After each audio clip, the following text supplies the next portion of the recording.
여러분, 지금 제 손에는 1,000원짜리 2장과 10,000원짜리 1장이 들려져 있습니다. 저 돈 많죠? 2,000만 원, 12,000원이 되어 있습니다. 자, 이 두 개의 돈 중에서 여러분들이 선택하는 것을 공짜로 드리겠습니다 하면 여러분들은 어떤 것을 선택하겠습니까? 당연히 10,000원짜리를 선택하겠죠. 근데 이것을 유치원에 아직 들어가지도 않은 어린아이들에게 실험을 해보면요, 거의 대부분 아이들은 이 1,000원짜리 2장을 선택한다고 합니다. 왜냐하면 1,000원은 하나가 아니고 2개이기 때문에 이것이 더 큰 거라고 생각한다는 것이죠. 아직 돈에 대한 가치를 잘 모르기 때문에 볼 수 있는 해프닝입니다. 그런데 유치원생들도 아닌 이 청소년들 중에서도 이 돈에 대한 올바른 가치를 모르게 되면 이 돈에 대한 규모를 잘 모름으로 인해서 즉흥적인 소비를 하는 등등 이 좋지 못한 모습으로 지출을 하게 되죠. 이것은 성인들에게도 적지 않은 영향을 미치고 있는 현대인들의 소비 문제이기도 합니다. 그래서 유대인들은 아이들 손에 힘이 생기기 시작하면요, 돈 쓰는 법부터 가르칩니다. 무작정 소비가 아닌 돈을 지출할 때에 가장 큰 가치를 지닌 나눔, 이 나눔을 경험할 수 있도록 째다카라는 저금통에 돈을 넣는 법부터 가르쳐 준다고 하죠. 그래서 돈으로 인한 이 부의 비밀이 무엇인지를 이 돈의 가치에는 나눔에 있다는 것을 알려준다는 것입니다. 이처럼 그 무엇이든지 그것에 대한 가치를 안다는 것은 매우 중요한 것입니다. 우리가 함께 은혜를 나누고 있는 이 빌립보서는 이 사도 바울이 로마에 의해 갇힌 상황에서 쓰고 있는 편지입니다. 바울 본인이 힘들고 어려운 상황에 처해 있음에도 불구하고 이 편지 내용을 가득 채우고 있는 정서는 기쁨과 감사임을 우리는 알 수 있습니다. 빌립보 성도들이 자신에게 보내준 이 사랑의 선물에 감사하고 있는 바울은 자신의 소식을 또 전해주면서 성도들을 위로해주는 사랑과 기쁨의 아름다운 모습을 보여줍니다. 자, 그런데 오늘 말씀을 보면 사도 바울이 매우 격한 어조로 말하고 있는 것을 볼 수 있습니다.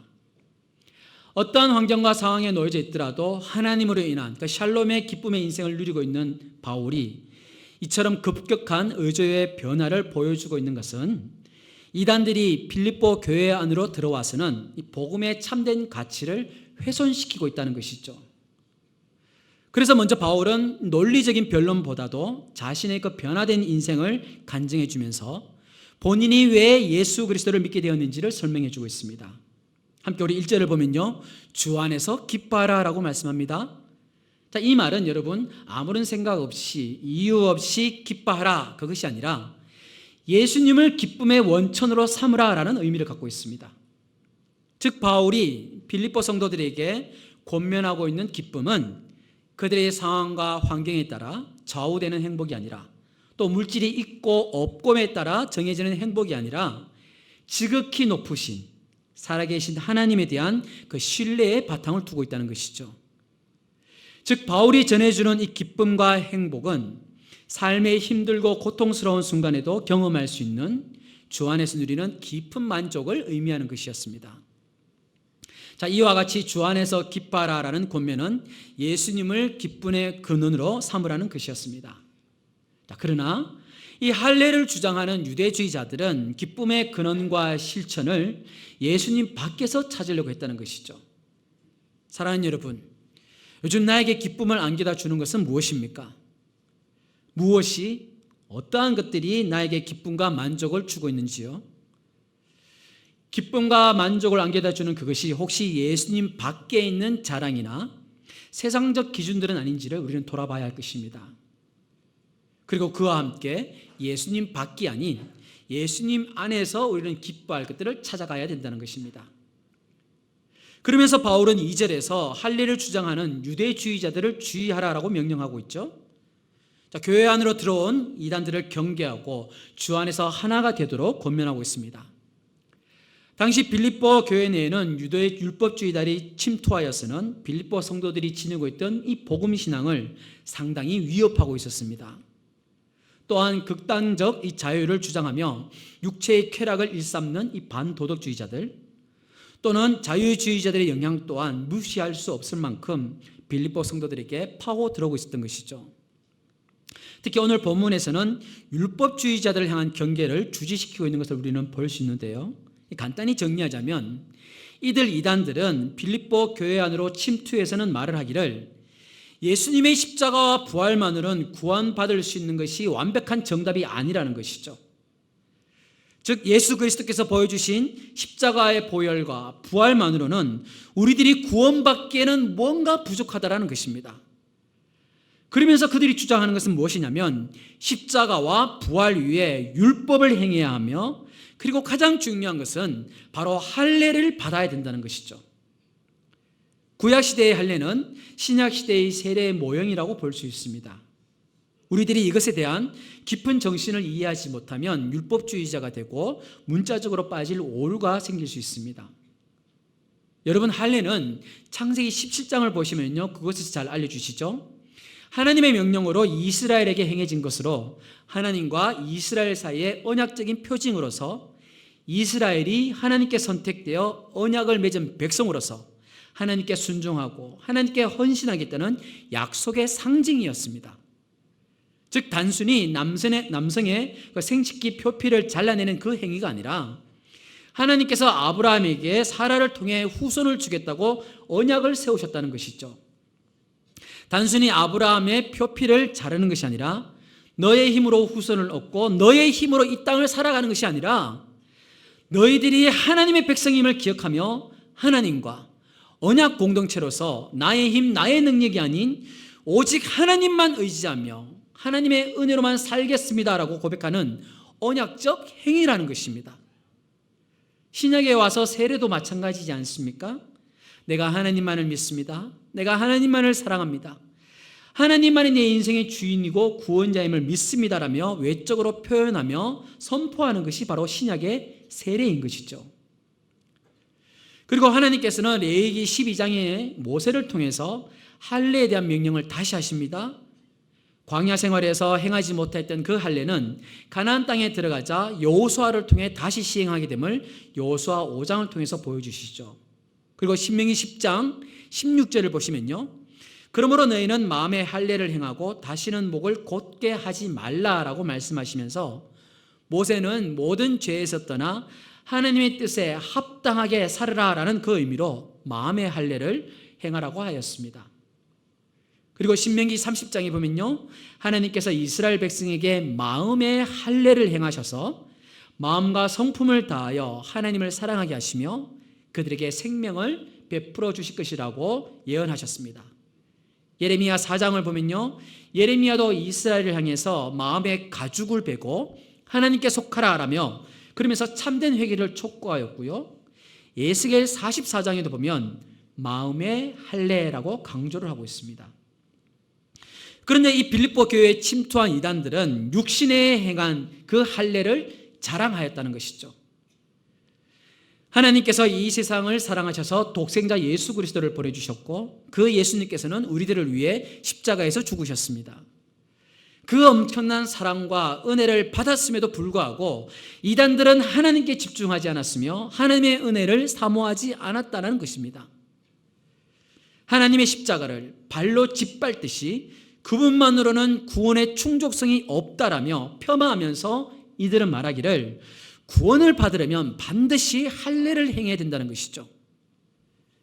그러나 바울은 율법에서 말하는 할례와 자신들이 행한 선한 행위들을 자랑하는 이들을 가리켜서 반어법을 사용하면서 오히려 행악하는 자들, 몸을 상해하는 일을 만드는 자들이라고 부르고 있습니다. 그래서 본문에서 할례라는 단어를 사용하기를 이들이 할례를 행하라는 것은 할례의 진짜 의미가 아니라 그냥 너희들의 몸을 잘라내는 것, 카타토멘이라는 단어를 사용하면서 절단했을 뿐이다, 절단했다, 그 단어를 지금 사용하고 있는 것이죠. 즉 유대주의자들이 자랑하며 드러내었던 상징들이 그들의 멸망의 표시로 나타난 것입니다. 유대주의자들은 육신에 행한 할례를 자랑하였던 것입니다. 그래서 바울은 이들에 대해서 말하기를 개들, 행악자들이라고 표현하고 있습니다. 요즘 시대도 개에 들어간 욕을 사용하면 좀 쌍스러운 욕이고 듣기 싫어하는 말이죠. 이것은 고대 세계에서 일반적인 조롱하는 그런 말뿐이었을 뿐만 아니라 특히 일부 유대인들이 의식적으로 부정적인 존재로 여겼던 이방인들을 가리키면서 사용하는 단어이기도 하였습니다. 개들이라는 말은요, 거리를 배회하면서 들에서 살아가는 불결하고 싸나운 이 야생개를 가리키는 부정적인 의미를 담고 있죠. 그래서 이 호모라는 신학자는요, 이 단어를 마음이 불결한 사람이라고 칭하면서 그렇게 해석하기도 하였고요. 또 성경에서 보면은 마태복음 7장을 보시면 거룩한 것을 개에게 주지 말며 너희 진주를 돼지 앞에 던지지 말라. 그들이 그것을 발로 밟고 들이켜 너희를 찢어 상하게 할까 염려하라라고 말씀하시면서 이 하나님의 진리의 가치를 모르는 자들을 칭하였다는 것입니다. 또한 요한계시록 22장 말씀을 통해서 종교적 타락자, 이단자를 칭할 때도 이 단어를 사용합니다. 그리고 구약 성경 헬라어 번역본인 72년기에 보면요, 이 단어를 남색자, 그러니까 남자끼리 그렇고 그런 짓을 하는 자들을 가리켜서 이 단어 개들이라는 말을 사용했다는 것이죠. 즉 바울은 거리나 들판을 배회하며 먹을 것을 위해서는 온갖 나쁜 짓도 마다하지 않는 야생개나 마음이 불결한 자들, 그리고 당장 사형에 처해야 하는 혐오스러운 범죄자인 남색자를 가릴 때 사용하는 이 치욕적인 단어를 사용함으로써 겉으로는 종교적인 의의를 내세우면서도 실질적으로는 불이나 부정으로 가득 찬 이 율법자들의 실상을 묘사하였다는 것입니다. 즉 평소에 유대인들이 이방인들을 가리키면서 사용하였던 그 표현을 바울은 도리어 유대인들을 그들을 위해서 사용했다는 것이죠. 거두절미하고 그들은 악한 존재들이란 것입니다. 즉 빌립보 교회에 들어온 이단들은 하나님에 대해서 제대로 알지 못할 뿐만 아니라 하나님의 진리와 그 복음의 진정한 가치도 모르고 있으며 구원을 소개해 줄 수 있는 존재들이 아닌 구원 밖에 있는 존재들이라고 성경은 지금 말해주고 있다는 것이죠. 그러니 바울이 이단들을 향하여 이러한 단어를 사용함으로써 빌립보 성도들을 유혹하고 침투해오는 이단들에게 단단히 화가 나 있는, 그래서 매우 격앙된 모습임을 우리는 지금 볼 수 있는 것입니다. 그런데 혹시 여러분 중에 이렇게 매우 격앙된 모습으로 화가 난 듯한 바울의 모습을 보면서 아니 그래도 하나님의 신실한 사람이 화를 내면 쓰나, 화내면 안 되지, 이렇게 생각하는 분들이 있을지 모르겠습니다. 예전에 제가 부목사 시절에요, 이런 일이 있었습니다. 어느 날 오전에 담임 목사님께서 사무실로 인터폰이 와가지고는 빨리 내 방에 와서 이 사람들을 데리고 나가라 하면서 이렇게 소리를 지르시더라고요. 그래서 대체 무슨 일인가 해서 급히 뛰어 올라갔습니다. 가보니 대학생으로 보이는 젊은 남자, 여자 3명이 담임 목사님 방으로 곧장 찾아와서는 자신들은 땡땡땡 단체의 청년들인데 신앙적으로 한번 토론해 보고 싶어서 왔다라는 것이죠. 말이 토론이지 한번 싸우자는 거죠. 이 3명의 젊은이들은 1층 사무실에서 안내를 받은 것도 아니었습니다. 교회 건물마다 보면 1층에 건물 안내도가 있지 않습니까? 그러니 그들은 그 안내도를 보고서는 담임 목사님 사무실이 어디인지를 확인한 후 엘리베이터를 타고서는 곧장 담임 목사님 방으로 간 것입니다. 무례한 거죠. 그래도 담임 목사님께서는 젊은 애들에게 혈기로 그럴 수 있다라고 생각하시고는 기독교의 올바른 진리에 대해서 설명해 주었습니다. 그럼에도 불구하고 자신들의 교리가 맞다, 이 교회가 잘못되었다, 우리가 아니라 당신이 이단이며 당신이 이 공동체를 깨트리는 사람이다 라면서 협박과 함께 담임 목사님을 몰아붙이더라는 거죠. 그래서 담임 목사님께서는 처음에는 본인도 자녀들을 키우는 입장이라 온유하게 타이를 들면서 말을 했지만 그들의 행동이 점점 격해지자 이 담임 목사님 마음이 힘들어지시는 거죠. 그래서 저희들에게 연락하시고서는 얘네들을 데리고 나가라는 겁니다. 그래서 저희들이 끌고 나왔습니다. 교회 밖으로 내쫓았습니다. 자, 그 청년 3명이 어떻게 하느냐, 교회 문 앞에서 자기들끼리 3명이 손을 잡고 저희 교회를 위해서 축복 기도를 막 해주고 있더라고요. 참 어이없는 모습이었습니다. 그들은 땡땡땡 단체였는데 각 지역과 교회마다 권역을 나누어서 기존 교회에 가서는 그들이 교리를 전하는 청년들이었어요. 제가 왜 그 단체 이름을 말하지 않고 땡땡땡이라고 말하냐 하면 여러분, 제가 예전에 섬기던 교회에서 담임 목사님께서 이단에 대해서 설교를 하신 적이 있어요. 그러면서 이 단체를 언급했습니다. 그랬더니 그 단체가 설교를 하고 그 다음날 바로 월요일인데 그 주일날 설교 중에 자기 단체를 언급한 것을 어떻게 알았는지 바로 월요일날 담임 목사님 핸드폰과 교회로 전화가 빗발치게 오는 겁니다. 그러면서 협박 전화를 하면서 한번 만나자. 왜 그런 말을 했냐? 난리가 나는 거죠. 그래서 저희들이 온갖 스트레스와 후유증을 겪은 적이 있습니다. 도대체 그 단체는 담임 목사님께서 설교를 하면서 자신의 단체들을 언급한 것을 어떻게 알았을까요? 바로 그 다음날 그렇게 연락이 오더라는 거죠. 그래서 제가 그냥 땡땡땡 단체라고 말하고 넘어가는 것을 이해해 주시기 바랍니다. 그래도 뭐 다들 아시겠죠? 무슨 단체인지. 자, 우리끼리만 알고 넘어가는 겁니다. 자, 이 이단들이 교회에 와서는 안내도 받지 않고 미리 약속을 한 것도 아니면서도 무례하게 무단으로 침입을 하였습니다. 이단들임에도 불구하고 자신들의 교리가 맞다면서 논쟁을 하자는 그들에게 담임 목사님께서는 사랑으로 권면하고 타이르다가 나중엔 나가라면서 호통을 치셨어요. 자, 그 모습을 보면 우리 목사님은 왜 저렇게 사랑이 없으실까라고 말하는 게 여러분 맞을까요?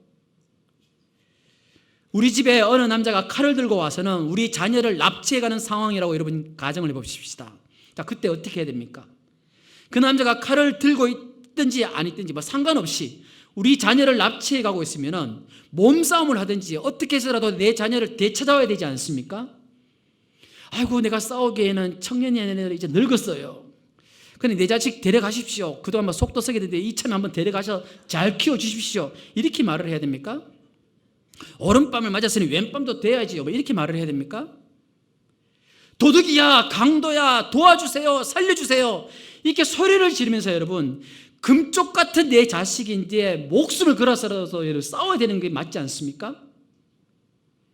사복음서에도 보면 여러분, 예수님께서 성전에서 장사를 하면서 환전을 하고 있는 사람들의 모든 상을 엎으시며 내쫓으시며 화를 내셨죠. 하나님의 성전을 강도의 소굴로 만드는 놈들이라며 그들을 쫓아내셨습니다. 여러분, 사랑이 많으시고 인자하신 예수님께서 그래도 그러시면 안 되잖아요. 그러면 그래도 예수님께서는 하나님을 만나고 하나님께 예배를 드리는 곳에서 무지한 사람들이 장사를 하며 예배를 방해하고 구원의 문을 막는 행위들을 행하였기에 예수님께서는 흥분하시며 화를 내셨던 것입니다. 지금 바울이 여러분 그러한 것입니다. 영적 납치범이 공동체에 들어왔습니다. 그러자 어떤 환경과 상황에 놓여진다 하더라도 만족하며 기쁨을 잃지 않던 그 바울이 이 문제에는 불같이 지금 화를 내고 있다는 것이죠. 잘못된 가르침임에도 불구하고 이것이 올바른 진리라고 알려주고 있는 그 이단들이 하나님께서 주신 그 은혜들을 더럽히고 구원을 찬탈해가고 있기 때문에 공동체에 위협되는 존재들이기에, 그래서 바울은 개들이라는 단어를 사용하면서 그 험악한 말을 사용하며 격앙된 모습을 보여주고 있다는 것입니다. 여러분, 오늘날 한국 땅에도 이단 문제로 인한 피해들은 가볍게 볼 수 없는 문제들임을 많은 사람들이 인식하고 있죠. 한국 땅에 있는 여러 이단들로 인해서 많은 교회와 믿음의 성도들이 미혹을 받으며 피해를 받고 있는 그 가슴 아픈 소식들을 우리들은 간간히 듣게 됩니다. 자신의 존재들을 숨기고서는 기존 교회에 들어가서는 서서히 성도들과 친밀감을 가집니다. 그러다가 어느 날 이 자신들만이 참된 천국의 비밀을 알고 있다면서, 참된 구원의 진리를 알고 있다면서 솔깃한 말들을 해주고 있죠. 어떤 말을 합니까? 대표적으로 이런 말을 하죠. 목사님 설교가 너무 형편없어. 그러면서 흉을 봅니다. 우리 교회에는 성도 간의 사랑이 너무 없는 것 같아. 라면서 성도 간의 분열을 조장합니다. 그리고서는 자신이 잘 알고 있는 선생님 한 분이 있는데 정말 기막히게 성경을 잘 분석해서 성경의 진리를 잘 알려주기도 하며 기존 교회에서는 볼 수 없는 사랑과 섬김이 있다며 나와 함께 가보지 않겠니? 라고 말을 하죠. 그렇게 자신들의 말을 들으라면서 지옥으로 향하도록 우리들을 유혹하고 있다는 것입니다. 십자가에서 죽으신 예수 그리스도의 그 구원은 실패다라고 말을 하면서 자신들이 온전한 구원을 이룰 수 있다고 말을 합니다. 또한 비유론에 입각해서 성경을 짜맞춰 놓고서는 그것이 올바른 진리라며 기존 교회에 가서 성도들을 빼내오자라고 말을 합니다. 자신들이 섬기던 교주가 죽게 되자 하나님 어머님까지 만들기도 합니다. 여러분, 이러한 이단들에게 속으시면 안 됩니다. 이단들의 특징이 여러분 무엇입니까? 제일 먼저 목사님의 설교를 지적합니다. 목사님 설교가 재미가 없다. 목사가 무슨 개그맨입니까? 설교 들어도 졸리지, 무슨 말인지 잘 모르겠지, 내가 성경에 대해서 정말 기가 막히게 잘 쪼개는 분이 있는데 나랑 함께 가지 않을래? 여러분, 우리 영혼이 쪼개질 수 있습니다. 또는 본질과는 전혀 상관없는 것들을 가지고서는 계속해서 성도들을 분열시키려고 하죠. 교회를 향해서, 성도들을 향해서 끊임없이 불평과 불만을 쏟아내기만 합니다. 우리는 그때 어떻게 해야 됩니까? 본문 2절을 보면 개들을 삼가고 행악한 자들을 삼각하고 몸을 상해하는 일들을 삼가라라고 말씀합니다. 삼가라, 삼가라, 삼가라 3번이나 지금 반복하고 있죠. 강한 경계를 지금 주지시키고 있습니다. 다른 사람들이 강요에 의해서 마지못해 하는 것이 아니라 스스로 주의를 기울여서 면밀히 관찰하고 자발적으로 조심해라 라면서 매우 지금 강조를 나타내고 있다는 것이죠. 그럼 우리가 어떻게 하면 이단들의 유혹에 주의하면서 넘어가지 않을 수 있겠습니까? 오늘 말씀의 결말 부분을 통해서도 우리가 잘 알 수 있듯이 우리들이 하나님의 말씀을 정확하게 알면 되는 것입니다. 여러분, 이단들은 말 그대로 달을 이 끝단을 사용합니다. 처음에는 복음적인 기독교와 별반 다르게 보이지 않다가도 끝이 여러분 달라지기 시작하죠. 처음에는 똑같아 보이다가도 후에는 성경의 기본 교리부터 나눠지기 시작합니다. 그들 나름대로 말씀을 베베고 와서 우리들에게 다가옵니다. 진짜 엉터리 같은 그 말임에도 불구하고 우리들이 말씀에 올바르게 서 있지 않으면 여러분 그 유혹에 넘어가 버린다는 것이죠. 그래서 바울은 오늘 본문 1절에서 어떻게 강조합니까? 너희에게 같은 말을 쓰는 것이라고 합니다. 여러분, 이 같은 말이 무엇인지 여러 학자들 말하기를 어떻게 표현하느냐? 빌립보서 1장 27절을 보면 된다라고 말합니다. 우리 빌립보서 1장 27절 말씀 함께 읽어봅니다. 오직 너희는 그리스도의 복음에 합당하게 생활하라. 이는 내가 너희에게 가보나 떠나 있으나 너희가 한 마음으로 서서 한 뜻으로 복음의 신앙을 위하여 협력하는 것과 라고 말씀합니다. 무슨 말입니까? 하나님 나라의 시민으로서 오직 예수 그리스도의 십자가 사랑으로 말미암아 우리가 구원받는다는 것을 잊지 않으며 또 서로가 함께 공동체 구성원으로서 복음에 합당한 그 삶을 살아간다면 너희들은 안전하다라고 말씀해 주고 있다는 것이죠. 사랑하는 여러분, 예수님께서는 이 땅에 오셔서 하신 일은 소망 없는 이 땅 위에 생명 있는 하나님의 나라를 전해주시며 생명 말씀을 가르치는 것에 집중하셨습니다. 예수님께서 죽으시고 승천하시기 전까지 제자들을 불러 모아놓고 하신 일도 그들에게 하나님의 진리를 가르쳐 주시며 사명을 심어주시는 데 집중하셨습니다. 왜냐하면 우리들이 세상에서 무너지지 않고 미혹받지 않고 하나님의 자녀로서 승리하며 살아갈 수 있는 그 비결은 다른 곳에서 여러분 오는 것이 아니라 내가 하나님의 말씀을 잘 알고 있고 그 말씀을 붙드는 것에서 오는 것이기 때문입니다. 그래서 여러분, 여러 믿음의 위인들이 하나님을 만나고 난 이후에 말하기를 우리 인생에서 정말 중요한 것들은, 제일 중요한 것들은, 우리 인생을 형통하게 하는 것들은 무엇이냐? 바로 하나님 말씀 안에 거하는 이 것이며 그 말씀 속에 살아가는 것이라고 고백을 하고 있죠. 시편 1편에 이런 말씀이 있습니다. 복 있는 사람은 악인들의 꾀를 따르지 아니하며 죄인들의 길에 서지 아니하며 오만한 자들의 자리에 앉지 아니하고 오직 여호와의 율법을 즐거워하여 그의 율법을 주야로 묵상하는도다. 할렐루야. 성경은 우리들에게 이처럼 명확하게 가르치고 있다는 것을 여러분 유념하셔야 합니다. 그래야기에 우리 영도교회에는 하나님의 말씀을 사모하고 하나님의 말씀을 알아가는 사람들이 더욱더 많아지기를 소망합니다. 교회에서 여러분 성경 공부나 양육반이나 훈련반이나 이런 것들이 개설되잖아요. 많이 지원하시기 바랍니다. 내가 볼펜을 들 수 있는 힘이 있다면 무조건 지원하시기 바랍니다. 셀에서도 말씀을 중심으로 함께 말씀을 보시고요, 삶을 나누며 기도하는데 열심을 내시기 바랍니다. 모든 한 사람 한 사람이 매일마다 큐티를 통해서 하나님께서 주시는 그 말씀대로 살아가며 그 은혜들을 집에 가서 나의 가족들과 함께 나누는 그 가정 예배를 만들어가는 은혜들이 가득 차기를 소망합니다. 우리들이 여러분 헛된 거짓된 진리에 이길 수 있는 비결은 바로 날마다 하나님 말씀을 배우는 길임을 여러분 잊지 마시기 바랍니다.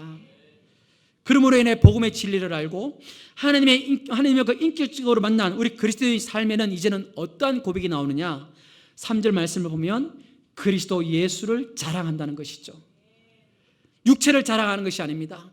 내가 가진 세상 부귀영화를 자랑하는 것이 아니라는 것이죠. 왜요? 여러분, 내가 자랑한다는 것은 내 인생에서 그만큼 소중하고 가치 있다라는 것을 말하는 것인데, 내 인생에서 가장 가치 있는 것은 바로 예수 그리스도임을 알게 되었기에 하나님만을 자랑하고 하나님만을 의지하고 하나님과 함께함이 즐거움임을 가장 최고임을 여기면서 참된 승리를 이루며 살아간다는 것입니다. 그래서 바울은 여러분 4절부터 고백하기를 바울은 육체의 할례가 아닌 하나님의 성령으로 섬기고 오직 예수 그리스도만을 자랑한다고 고백하고 있죠.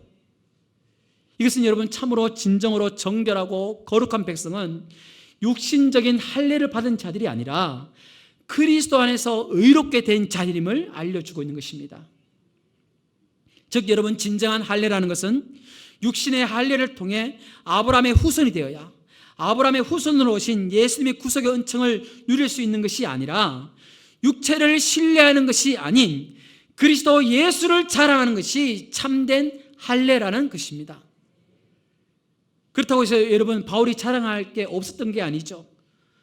바울은 유대인들이 내세우는 기준으로 볼 때에 그 누구보다 자랑할 것이 많았던 사람입니다. 오늘 본문 5절과 6절을 보면 그 자랑하는 내용들을 우리는 알 수 있죠. 구약율법에 따라 정통적으로 8일 만에 할례를 받았습니다. 이스라엘 족속의 최초의 왕 사울의 출신이기도 한 베냐민 지파였고요, 히브리인 중에 히브리인이었다고 합니다. 즉 바울 자신은 뼛속까지 유대인이었다는 것이죠. 태생부터 하나도 빠질 게 없는 금수저 중에 금수저였다는 것입니다. 그러면서 자신이 어떻게 살아왔느냐, 5절부터 말을 하죠. 율법으로는 존경받는 바리새파 사람으로서 율법에 충실한 사람이었다고 합니다. 특히 바리새인들에게 있어서 중요한 특징으로 꼽자면요, 이들은 하나님께 드리는 예배와 공동체, 율법 등을 철두철미하게 실천하였던 사람들입니다. 즉 율법에 대한 연구와 묵상에 대해서는 이단들도 아무런 반박을 못할 만큼 율법을 지키며 연구했던 사람이라는 것이죠. 바울의 열심이 여러분 얼마나 대단했든지 유대교를 위해 교회를 박해하고 핍박하였으며 율법을 지키는 일에 있어서는 흠이 없는 진정한 유대인이었다는 것이죠. 유대인의 기준으로 보자면 완벽한 자격을 갖추고 있는 사람이었으며 엘리트 중에 엘리트, 요즘 말로 표현하자면 넘사벽, 엄친아와 같은 존재라는 것입니다.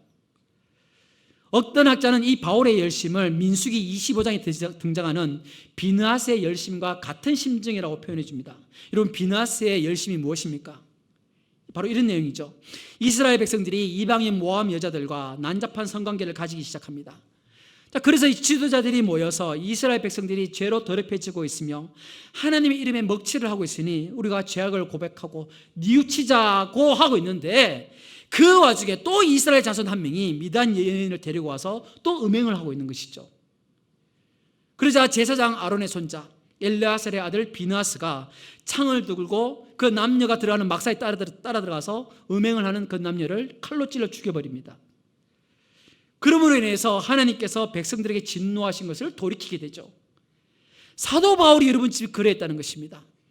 자신이 비느하스의 열심과는 방향은 틀리긴 했지만 예수 믿는 사람들을 다 죽이려고 했을 만큼 자신의 종교적인 열심은 대단했다는 것입니다.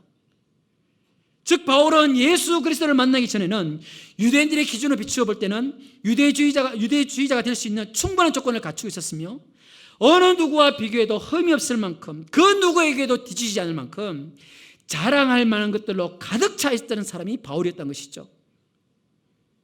그러나 바울은 예수님을 만나고 난 이후에는 자신이 얼마나 하나님 백성의 기준에 못 미치는 자임을 알게 되었다는 것입니다. 예수 그리스도를 만난 이후에는 자신이 유대교 아래에서 행하였던 그 모든 일들과 알고 있던 그 모든 것들을 다 해로 여겼다는 것이죠. 즉 자신의 여러 외적 조건들은 예수 그리스도를 향한 바른 신앙을 갖게 되는 것에 도움이 아닌 오히려 손실을 가져다 주었다는 것입니다. 왜냐하면 그것이 참된 구원의 길이 아니었다는 것이죠.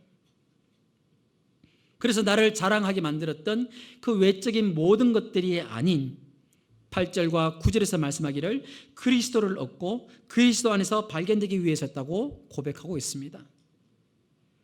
예수 그리스도를 아는 지식이 가장 고상하기 때문에 모든 것들을 배설물로 이겼다는 것이죠. 즉 세상적인 자랑이나 육신적인 자랑의 조건들은 예수님으로만 충분한 이 구원을 얻는데 방해가 되기 때문이라는 고백을 하고 있다는 것이죠. 이 고백은 여러분 예수님을 믿기 전에 모든 지식이나 경험들이 아무런 소용이 없다라는 그런 뜻이 아니라 예수 그리스도를 아는 지식에 비하면 아무것도 아니며 오히려 방해가 된다는 것입니다. 사랑하는 여러분, 내가 지금 예수님을 믿고 따르며 예수의 참된 제자로 신실한 하나님의 백성으로 살아가는 것에 방해가 되고 있는 나의 육체의 자랑거리가 있다면 무엇이 있는지를 여러분 돌아보셔야 합니다. 세계적인 리서치 센터인 퓨 리서치 센터라는 곳에서 사람들이 인생에서 무엇을 가장 가치 있게 생각합니까? 라는 질문으로 17개의 나라를 대상으로 리서치 조사를 하였습니다. 나의 삶에서 가장 가치 있는 것은 무엇이냐? 압도적인 대답 1위가 뭐냐면 바로 가족이었다는 것이죠. 17개의 나라 중에 14개의 나라에서 거의 지배적으로 가족이 가장 가치가 있다라고 대답했다고 합니다. 자, 그럼 세 개 나라는 무엇이냐? 스페인, 대만, 한국이었습니다. 자, 스페인은 무엇을 1위로 뽑았느냐? 가족과 건강을 동일하게 1위로 뽑았다는 거죠. 그러니까 가족으로 봐도 무방하죠.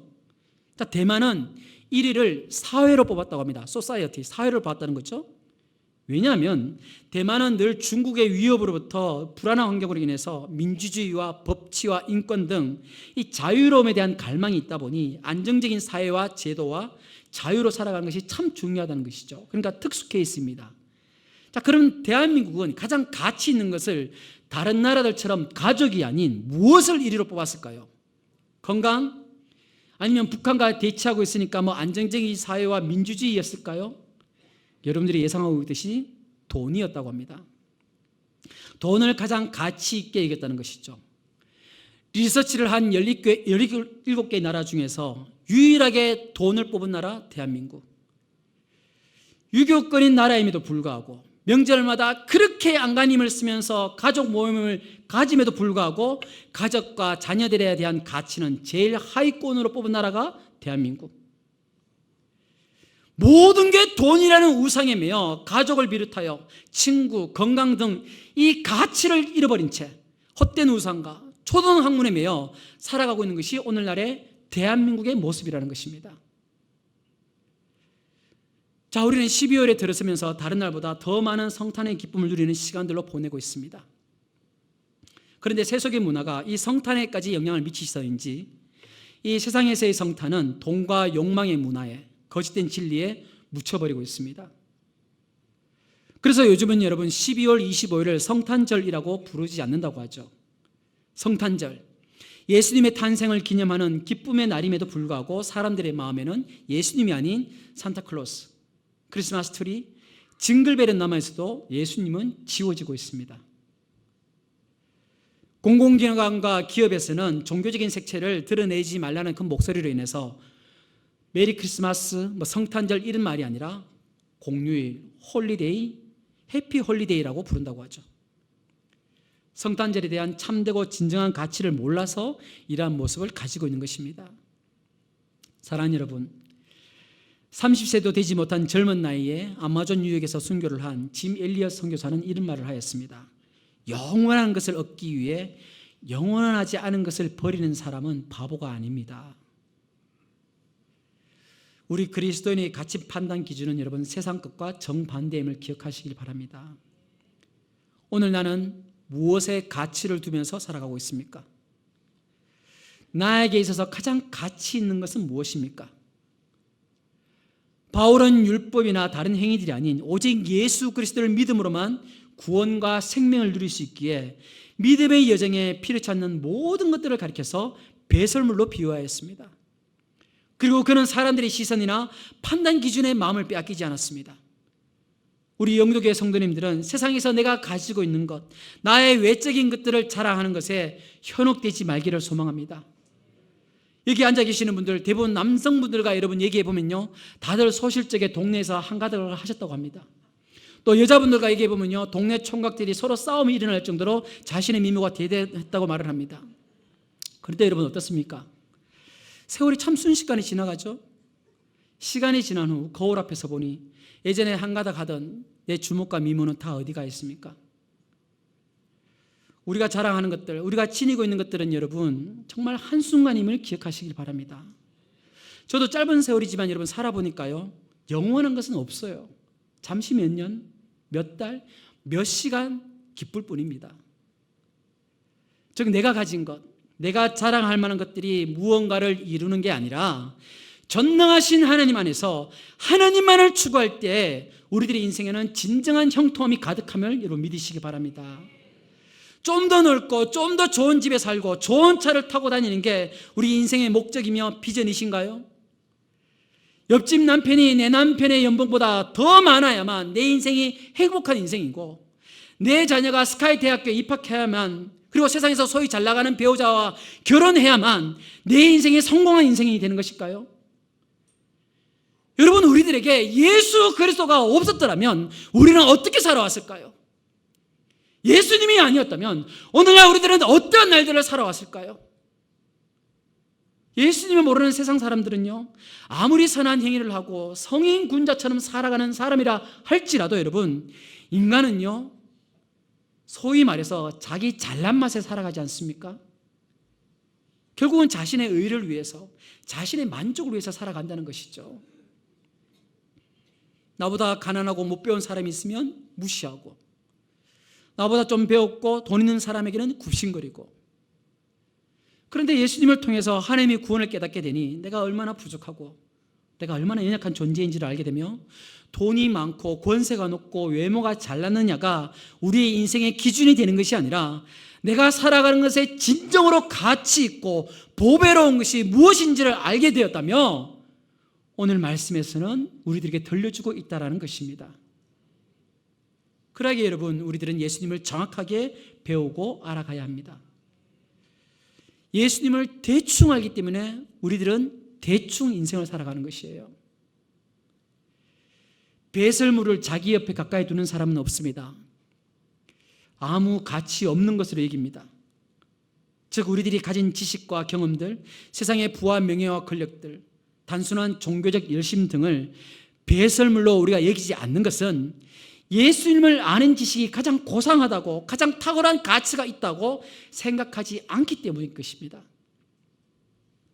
그러나 바울이 고백하는 것처럼 나와 예수님과의 관계, 결코 끊어질 수 없는 사랑의 끈으로 묶여있는 은혜와 우리들을 위해 지금도 열심히 일하고 계신 그 하나님의 열심들을 알면 알수록 너무나 귀하고 감사하기에 그리스도를 아는 고상한 지식들을 더욱더 알아가고픈 것입니다. 그리스도를 알아가는 고상한 지식, 이 고상한 지식이 바로 가장 가치 있다라는 의미를 담고 있는 것이거든요.